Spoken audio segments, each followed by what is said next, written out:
Je m'appelle Simona. Mon expérience, ça a commencé parce que quand je suis arrivée en France, je ne parlais pas du tout français et je voulais apprendre le français.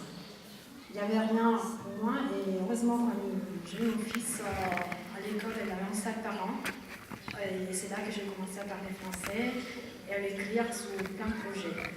Et après, avec les années, l'équipe pédagogique s'est rendue compte qu'à niveau des enfants, il y avait vraiment un problème sur la mixité, les différentes cultures, comment on pouvait faire. Alors, avec la maison du passage, ils nous ont proposé à nous, les mamans de la salle, parce qu'on a été différentes cultures, différents pays d'origine, de monter un projet. Et avec un metteur en scène, on a commencé, par exemple, moi qui je suis italienne, je vais fabriquer des marionnettes à doigts, des masques de carnaval, et je vais parler du carnaval à les enfants.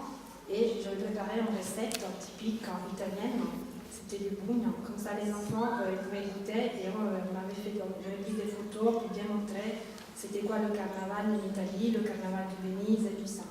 Après chez maman, il a présenté son pays de son origine. Et après de là, les enfants ils ont commencé à faire des ateliers pour savoir c'était quoi leur origine. Et tous les enfants ils rentraient le soir pour me poser des questions. Maman, tu viens d'où, mais tes parents, tes grands-parents. Et après, grâce à tout ce travail, toujours avec un metteur en scène, il y a eu des petits livrets que les enfants ils ont fait, ils ont monté des poèmes, des spectacles, et ça a pris forme.